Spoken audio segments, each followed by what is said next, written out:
రొయ్యలకు ప్రత్యామ్నాయంగా పాంపును చేప పెంచాలని అనుకుంటున్నాం అన్నమాట. దీన్ని చందువ చేప కూడా అంటారు. చందువ జాతికి చెందినదే పాంపుమ కూడా అన్నమాట. దీనికి ఒకటే ముళ్ళు ఉంటుంది. అయితే పాంపున చేప ముళ్ళు మరింత గట్టిగా ఉంటుంది, అంతే తేడా అని చెప్తున్నారు విశాఖ ప్రాంతీయ డైరెక్టరు. దీని గురించి చూద్దాం. పాంపిన సాగులో రిస్క్ తక్కువ ఉంటుందన్నమాట.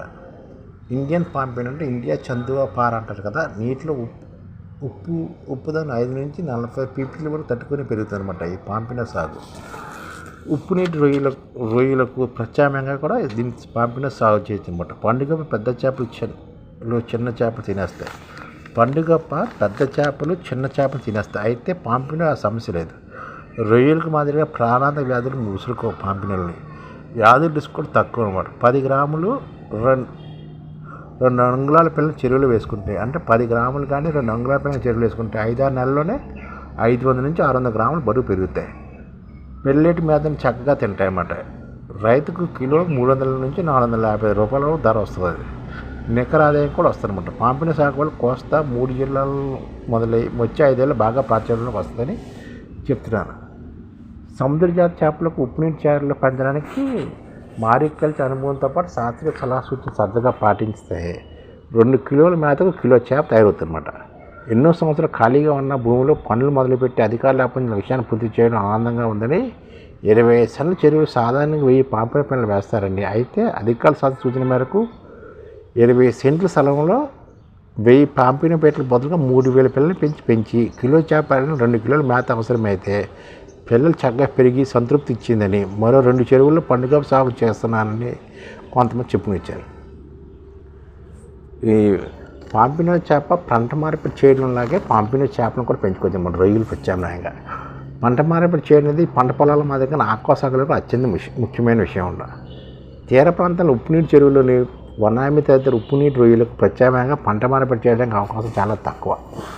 సముద్రంలో పెరిగే జలచరాలు ఉప్పునీటి చెరువుల్లో పెట్టడానికి మారికల్చర్ అంటారు. ఆ దిశగా కేంద్రీయ సముద్ర పరిశోధన సంస్థ కృషితో ప్రవర్తిస్తే 2 సముద్ర చేపలు తీర ప్రాంత చెరువులు సాగు పనికి వచ్చాయని, ఈ కోవలో మొదటిది సీబాస్ పండుగ పని, తాజాగా సముద్ర చేప పాంపిన కూడా తోడైందని చెప్తున్నమాట. అంటే పండుగ పని చందువాని మనం సాగు చేయనమాట రొయ్యలకి ప్రత్యామ్నాయంగా. చందువ చేప అనేది పాంపిన అనమాట. దీన్నే ఒకే ముళ్ళు ఉంటుంది. పాంపిన చేపలు మరింత గట్టిగా ఉంటుంది అనమాట, అంతే తేడా. ఈ నేపథ్యంలో పాంపిన సాగు కృష్ణా జిల్లా జిల్లా 2020 తర్వాత కేంద్ర ప్రభుత్వం నేషనల్ ఫిషరీ డెవలప్మెంట్ బోర్డు ప్రోత్సహించింది అనమాట. 100 ఎకరాల ప్రస్తుతం సాగుతుంది. పాంపిన చేపల రుచి హైదరాబాద్, చెన్నై తదితర ప్రాంతాల్లో చేపలు ఉందని ఎప్పటికే తెలుసు. తర్వాత పాంపిన చేపలకు మంచి మార్కెట్ ఉందని చెప్తున్నమాట. సముద్ర చంద్రుల సంఖ్య తగ్గిపోతుంది. పాంపిన చేపలలో చెరువుల్లో పెంచడం ఆక్వా రైతుల ఆదాయం కూడా పొందవచ్చు. పాంపిన సీడ్ ఉత్పత్తి సాంకేతిక 6 ఏళ్ల క్రితమే ఒక ప్రైవేట్ హెచ్డి CMFRI బదిలీ చేసింది. తూర్పుగోదావరి జిల్లా తుని వద్ద ఏర్పడిన హెచ్డి ఇప్పటికే పాంపిన సీడ్ ఉత్పత్తి ప్రారంభించింది. తూర్పుగోదావరి జిల్లాలోని తుని వద్ద ఈ హెచ్డి ఉంది. ఇది పాంపిన చేపలను ఉత్పత్తి చేస్తుందన్నమాట పిల్లలను. ఉప్పునీటి రొయ్యల చెరువుల్లో వైట్ స్పాట్ వంటి వ్యాధులు అదుపులో ఉండాలంటే పంట మార్పిడి అవసరమట. ఉప్పునీటి రొయ్యల చెరువులో వైట్ స్పాట్ వంటి వ్యాధులు అదుపులో ఉంచాలంటే పంట మార్పిడి చేయడం. అందుకు అన్ని విధాలు అనేదే పాంపిన చేప. ఇప్పుడు సీదులు అందుబాటులో రావడంతో పాంపిన సాగు విస్తృతంగా అవకాశాలు ఉన్నాయన్నమాట.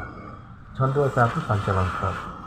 శ్రీకాకుళంలో సోంపేట మండలం మూలపోలం గ్రామంలో జాతీయ మత్స్యాభివృద్ధి బోర్డు చెందిన ఇంటిగ్రేటెడ్ కోస్టల్ ఆక్వాకల్చర్ ఫెసిలిటీల్లో చెరువుల్లో తొలిసారి సముద్ర చేపలు పాంపిన సీబాస్ పండుగ సాగును ప్రారంభించారు.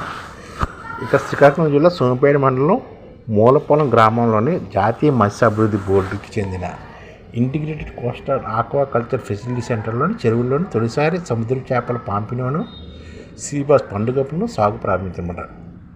రొయ్య పిల్లల ఉత్పత్తి కేంద్రాన్ని అభివృద్ధి చేయడానికి 2008లో 97 ఎకరాల భూమిని ఈ గ్రామీణ జాతీయ మత్స్య అభివృద్ధి బోర్డుకి ఇచ్చారన్నమాట. ఈ గ్రామంలో 2 ఏళ్ల క్రితం వరకు ఎటువంటి నిర్మాణం చేపట్టలేదు. 2023లో కేంద్ర ప్రభుత్వం అధికారులు సంప్రదించి ప్రాజెక్టు తొలిదశను అధికారులు చేశారన్నమాట. నర్సరీ చెరువులు, కల్చరల్ చెరువులు సముద్ర నీటిని తీసుకురావడం, బయటికి పంపించడం, వడపోత వ్యవస్థలు, విద్యుత్ సదుపాయాలు ఏర్పాటు చేశారన్నమాట. ఈ ప్రాజెక్టులో భాగంగా ఈ ఒక చెరువులో తొలిసారిగా 2024 చేపల పాంపినోను సాగుకి టెక్నికల్ సెంటర్లను ప్రారంభించారు. చేప పిల్లలను సిఎఫ్టిఆర్ఏ ద్వారా తెచ్చి 2 నెలలు సీడ్ ట్యాంకులు పెంచి తర్వాత పెంపక చెరువులు మార్చారు. జాతీయ మత్స్య అభివృద్ధి బోర్డు అధికారులు శాస్త్రీయ సలహాతో 20 సెంట్ల చెరువులను 3,000 చేపల పిల్లలను విడిచిపెట్టారు. 8 నెలలు పెంచిన తర్వాత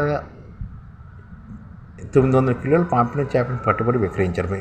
ఇంకో 900 కిలోల చేపలను ఉన్నాయన్నమాట. అధిక విస్తీర్ణంలో సాగు చేయడం లాభదాయకమైనని, పాంపిన సాగులో నష్టం వచ్చే అవకాశం తక్కువని, చెరువు నీటిలో పాంపిన సాగు మొదటిసారి విజయవంతం కావడంతో అధికారులు అభినందించారన్నమాట.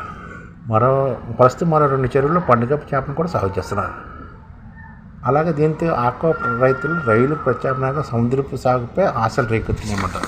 ఇది ఈ రొయ్యలు ప్రత్యామ్నాయంగా పాంపినోని పండుగప్పును ఉత్పత్తి చేయాలనుకుంటున్నారు అనమాట. దీని విధంగా రొయ్యలు ప్రత్యామ్నాయంగా సముద్రపు చేపలు సముద్రంలో పెరిగే ఈ పాంపినోని పండుగప్పును ఉత్పత్తి చేస్తే పంట మార్పిడి కూడా జరుగుతుంది అన్నమాట రొయ్యలకి.